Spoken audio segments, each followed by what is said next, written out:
പറയുന്ന സ്റ്റേറ്റ്മെന്റ് എപ്പോഴെങ്കിലും കേട്ടിട്ടുണ്ടോ എന്ന് പറയണം കേട്ടോ. ഇന്ത്യൻ മ്യൂസിക് വേൾഡിന് AR റഹ്മാന്റെ മുന്നേ AR റഹ്മാന് ശേഷം ഒന്ന് കേട്ടിട്ടുണ്ടോ? ആരെങ്കിലും പറയണായിട്ട്? അല്ലെ അങ്ങനെ ഒരു വിചാരം ഉണ്ടോ? എന്താ തമ്മിലുള്ള വ്യത്യാസം? രാജസ്ഥാന് മുമ്പ്, രാജസ്ഥാന് ശേഷം. ഞാൻ ചോദിച്ചു എല്ലാം കേട്ടിട്ടുണ്ട്, ഇതെല്ലാം കേട്ടിട്ടുണ്ട്.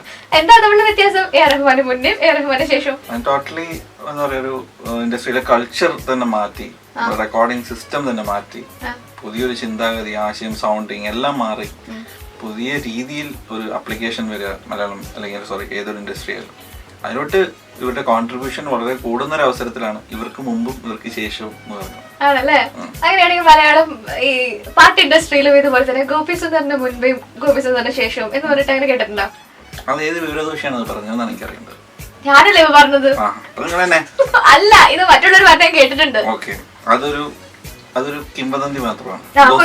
എന്നോട് ഇപ്പൊ ചോദിക്കുകയാണെങ്കിൽ ഞാൻ ഇതുപോലെ തന്നെ പറയും, ഗോപി സുന്ദറിന് മുന്നേ ഉണ്ടായിരുന്ന പോലെയല്ല, ഗോപി സുന്ദറിന് ശേഷം ഈ മ്യൂസിക്കിലുള്ള ക്വാളിറ്റി വല്ലാതെ കൊണ്ട് വർദ്ധിച്ചിട്ടുണ്ട്. അതുപോലെ ടെക്നിക്കൽ നോ ഹൗ അദ്ദേഹത്തിന്റെ അമേസിംഗ് എന്നൊക്കെ പറഞ്ഞിട്ട് ഓരോരുത്തർ പറയുന്നത് കേട്ടിട്ടുണ്ടോ? ഇല്ല, അതിന് ചുമ്മാ കേൾക്കുമ്പോൾ സുഖം ഉണ്ടായിരുന്നല്ലേ? കേൾക്കുമ്പോൾ പലതും സുഖിക്കും. നമ്മളിപ്പോ ജീവിതത്തിൽ എല്ലാം കേൾക്കും, പലതും കേൾക്കും, ചിലപ്പോൾ തെറി കേൾക്കും. എന്തായാലും നമ്മൾ സന്തോഷിച്ച് തന്നെ എല്ലാവരും റിസീവ് ചെയ്യുന്നത്. അത് കൂട്ടത്തില് എനിക്ക് അധികമായിട്ടുള്ള ആഹ്ലാദങ്ങളും ഇല്ല, അധികമായിട്ടുള്ള സങ്കടങ്ങളും ഇല്ല, ഡിപ്രഷനും ഇല്ല, ഭയങ്കര എക്സൈറ്റ്മെന്റും ഇല്ല.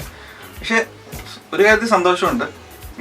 കുറച്ചാളിൽ ഇപ്പൊ കുറച്ച് ചേഞ്ചസ് ഒക്കെ സംഭവിക്കുന്നുണ്ട് എന്ന് പറയുന്നുണ്ട് മലയാളം ഇൻഡസ്ട്രി. അതില് ഞാനും ഒരു ഭാഗമാണ് എന്നുള്ളത് അറിയുന്നതിൽ സന്തോഷമുണ്ട്. പിന്നെ ഇപ്പൊ ഞാൻ ഗോപി സുന്ദർ എന്നുള്ള രീതിയിൽ പറയുമ്പോൾ ആസ് എ മ്യൂസിക് ഡയറക്ടർ നമ്മുടെ ജോൺസൺ മാഷും രവീന്ദ്രൻ മാഷും ഒക്കെ നമുക്ക് കാണിച്ചു തന്നിട്ടുള്ളതിനേക്കാളും വലിയ റെവല്യൂഷൻ ഒന്നും ഇതുവരെ ഒരു ന്യൂ ജനും സംഭവിച്ചിട്ടില്ല. അതുകൊണ്ട് നമ്മൾ ഇന്നും നമ്മുടെ പൂർവികരെ വളരെ മാനിക്കുകയും അവരൊക്കെ നമ്മുടെ പൂർവികന്മാരായിട്ടുണ്ടെന്നുള്ള രീതിയിൽ അഭിമാനിക്കുകയും ചെയ്തുകൊണ്ടാണ് ഇന്നത്തെ ഒരു ഇൻഡസ്ട്രിയിൽ മുമ്പോട്ട് കൊണ്ടുപോകാൻ വേണ്ടി മ്യൂസിക്കലി എല്ലാം നന്നായി വരാൻ വേണ്ടി എല്ലാം ശ്രമിച്ചുകൊണ്ടിരിക്കുന്നത്. നമ്മുടെ ജോൺസൺ മാഷും എന്താ പറയാ ചെയ്തൊരു ബാക്ക്ഗ്രൗണ്ട് സ്കോറിനേക്കാൾ ഉപരി ഗോപി സുന്ദർ ഒന്നും ചെയ്തിട്ടില്ല. പക്ഷെ ഞാൻ എടുത്തു പറഞ്ഞു ആ ഒരു ക്വാളിറ്റി അല്ലെങ്കിൽ ടെക്നിക്കൽ നോ ഹൗ അത് ഇത്രയും കൂടുതലല്ലേ? ഇല്ല, അങ്ങനെ ടെക്നിക്കൽ ആയതുകൊണ്ട് മാത്രമല്ല, പബ്ലിക്കിനെ അറിയുന്നതാണ്. എത്ര വലിയ ടെക്നീഷ്യൻ ആയിട്ടും കാര്യമില്ല. നമ്മൾ പബ്ലിക്കിനെ അറിയുന്നതിന് ഒരു ടെക്നോളജി ഉണ്ട്. പബ്ലിക്കിനെ അറിയുന്ന ഒരു ടെക്നോളജി എന്ന് പറയുന്നത് പബ്ലിക്കിനെ ഇവിടെ പബ്ലിക്കായിട്ട് തന്നെ ഇരിക്കുക എന്നുള്ളതാണ്. അല്ല നമ്മളൊരു വേറൊരു രാജ്യത്ത് നിന്നോട്ട് പബ്ലിക്കിനെ നോക്കിക്കഴിഞ്ഞാൽ നമുക്കൊന്നും ചെയ്യാൻ പറ്റില്ല.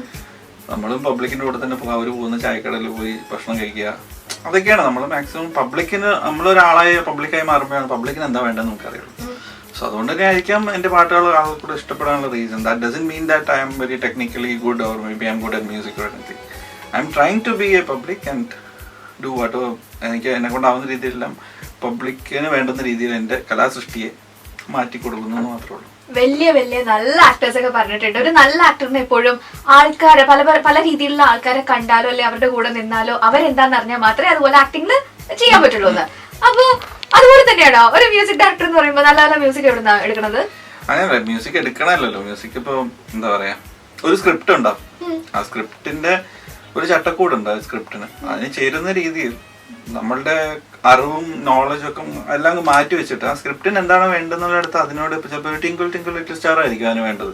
അപ്പോൾ അവിടെ പോയിട്ട് നമ്മൾ ശാസ്ത്രീയ സംഗീതം അപ്ലൈ ആയിട്ട് കാര്യമില്ല. സോ ആ സ്ക്രിപ്റ്റിന് എന്താണ് വേണ്ടത് അത് അറിഞ്ഞ് നമുക്ക് അറിയുന്ന അല്ലെങ്കിൽ ഏതൊരു മ്യൂസിക് ഡയറക്ടറും അറിയുന്ന മ്യൂസിക്കിന് ആ സ്ക്രിപ്റ്റിന്റെ ആ ഒരു ചട്ടക്കൂടിനകത്തോട്ട് വ്യതിചലിപ്പിക്കുക, ദാറ്റ് മീൻസ് ഡയറക്റ്റ് ചെയ്യുക എന്നുള്ളതാണ് മ്യൂസിക് ഡയറക്ഷന്റെ അർത്ഥം. പരിപാടി